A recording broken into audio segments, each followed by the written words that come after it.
to direct, and the powers of the business committee are defined. The business committee cannot take a decision for plenary. No, we cannot. You can only come with a proposed program subject to an endorsement by plenary. So, Majority Leader, with respect to you, when you say that the business committee, you know, you are a respected lawyer, we respect you. You are going beyond your powers. So, the business committee will have to look at this matter again. And we insist, we on this side of the house insist. Not too long ago, you were here. You were asking all the questions. Why are you shielding the ministers? I want to look into the eyes of the Majority Leader. Mr. Majority Leader, why are you shielding your ministers? You said you have achieved so much within 1 year. Come and answer questions. You are writing all manner of excuses. Within a week, we have received so much of excuses. Why? Maybe the Mr. President should be looking at the first reshuffle. So far, so many. The ministers must come and attend upon this house and respond to questions coming from the people's representatives. We on this house cannot take it lightly. So, Majority Leader, now you are looking into my eyes. We will be expecting the ministers to respond, and they must respond. Leader, I think the minister is here. The minister is here, yes, but the Majority Leader must tell us something. You should know your friend Kwame Buja is also sitting here. No, Mr. Speaker, I'm not talking about the road minister. The road minister is an exception. He knows. In terms of his presence in this house and delivery. The road minister, even though my road is not done, that's fine. But he's always here. Mr. Speaker, the road minister is always here. So, Majority Leader, I beg you. We may have to look at this matter again at the business committee and maybe structure a roadmap. Yes, Leader. Mr. Speaker, in all this, he hasn't displayed to this house one single letter asking for extension of time by any minister. Not one single letter. He has not shown one single letter. And yet he has said more than 100 times since he was on his feet that ministers write letters asking for postponement. He hasn't shown one single letter from a minister asking for postponement. Evidence. Evidence. You see, the reputation of a whole group is at stake here. That is the ministers. Some of the highest placed appointments in the country. And when you stand here and say that when they are asked questions, they write letters seeking postponement and etc., stating that they are unavailable, and you don't display one single letter, it's not good. It's not fair to them. So please, show me the letters. No letters. And I'm not saying that you ask trivial questions. No. I didn't say that. No. I'm saying that you are free to ask all sorts of questions. And that you even asked a question about the number of shrines in Ghana. I said last week, you wanted the Minister for Local Government to tell us how many shrines we have in Ghana. And the minister came here and gave an indication that he didn't know the number of shrines we have in Ghana. I'm giving an indication of the type of questions you ask and how those questions are transmitted to the ministers, and the ministers come and answer those questions. I'm not trivializing your questions. You ask a question about how many shrines we have in Ghana. And the Minister for Local Government, Rural Development and Religious Affairs left his office, came here and answered the question.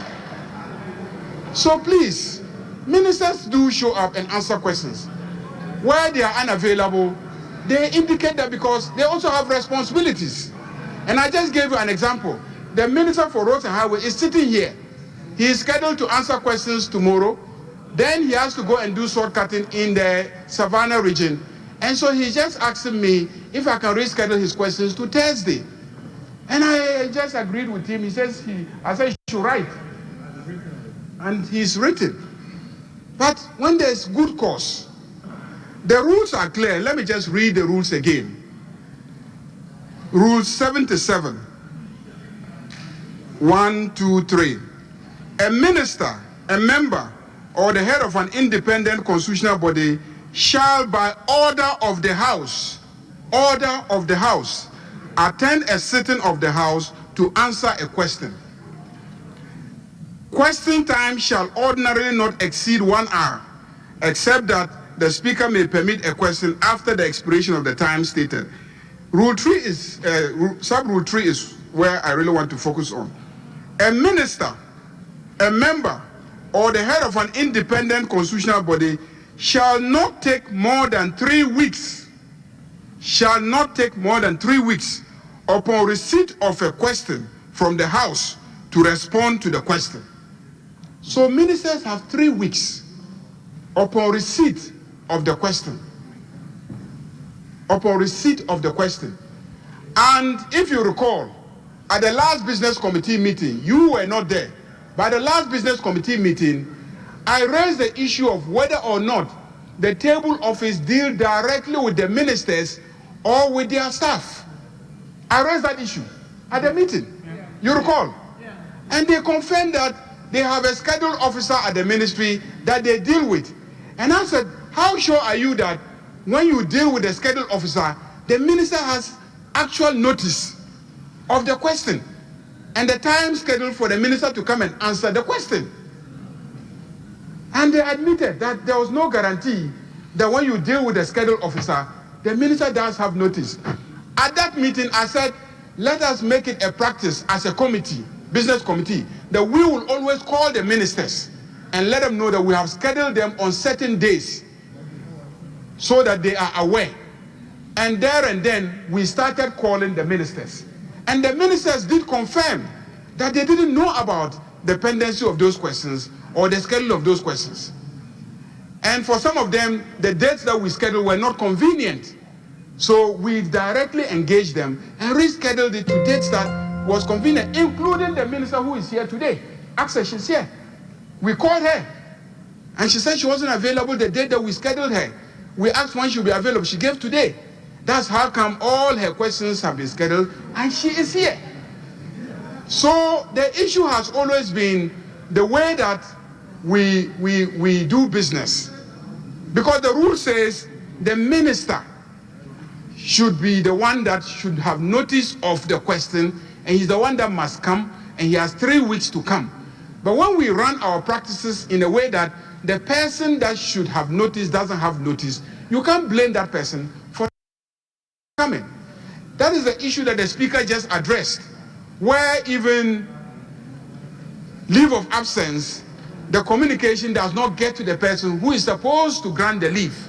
So let's also iron out our practices and our procedures so that we can comply strictly with our rules. So we cannot say that the ministers are not coming to answer questions and that they are always, asking for change of dates and etc.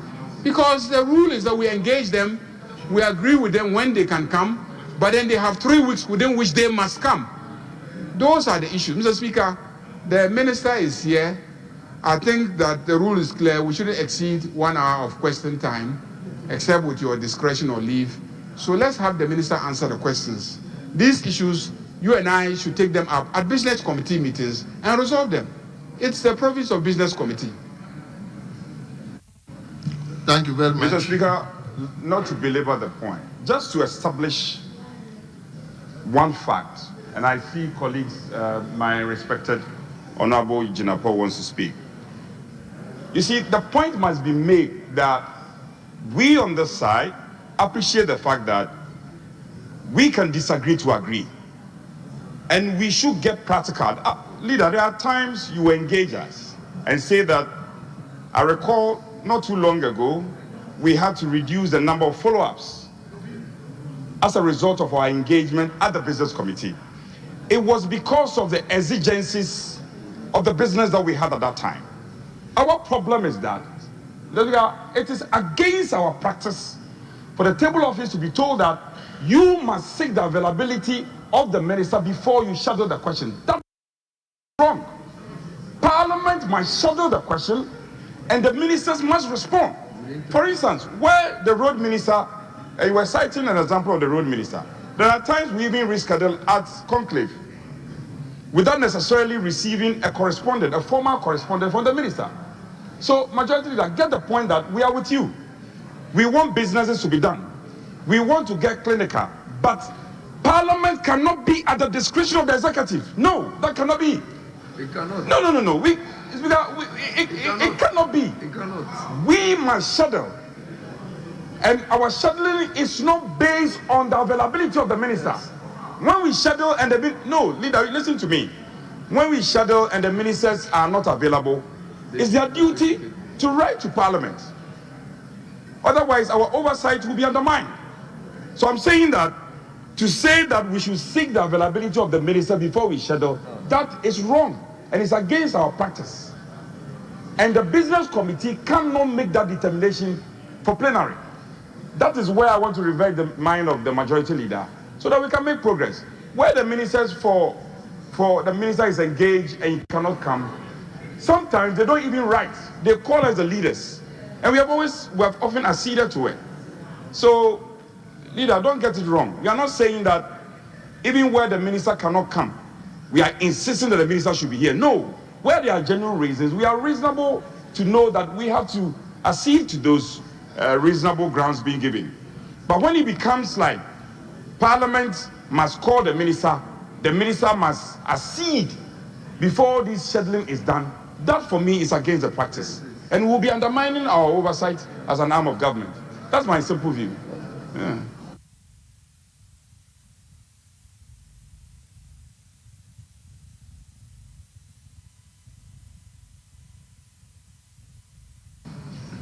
Mr. Speaker, the point being made is not that the minister should dictate the time. At that business committee meeting, there was a complaint about ministers not showing up to answer questions. That was the complaint. Then I asked, do they even know that they have been scheduled to answer questions? That was the question I asked. And I asked, how do you communicate to the ministers when they have questions to answer? And she then revealed that there's a contact person at the ministry that they deal with. Then I said, are you sure the contact people communicate to the ministers? Because it might just be that the ministers are not even aware. Because sometimes I come here and I'm sitting here, I notice that the minister has questions, he's not aware, I call him. Minister, you have questions to answer. The problem that I face then is that he's not aware of the question, he's actually ready to come, but then he's not prepared to answer the question. He's not prepared, he hasn't been properly briefed. And when ministers come without being properly briefed, it becomes embarrassing for me here when they appear not to be on top of their brief. So I prefer that the ministers are aware, have prepared, are on top of their brief, then they can answer the question competently to the satisfaction of the members. So at that meeting, we then said, is it possible for us as a committee to always call them to be sure that first they are aware, and secondly, to agree with them on their availability. And I'm saying that the rule says that he must show up within 3 weeks upon receipt of the question, within 3 weeks. So it means that he has 3 weeks latitude to negotiate with you. If he receives it today, and you call him and say, I've scheduled you tomorrow morning, he can say, no, I'll come in 2 weeks' time. Or even a day before the expiry of the 3 weeks. He has that latitude.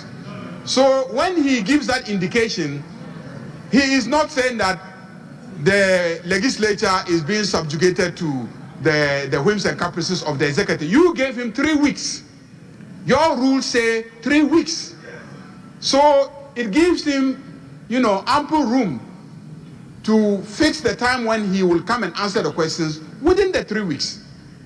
So I don't see where we are sending this. So let me just plead with Mr. Speaker that let's have the minister answer the questions. Because if you also summon ministers to come and answer questions, and they come and they sit there, and then you engage in long winding arguments and debates about the questions that they are here to answer.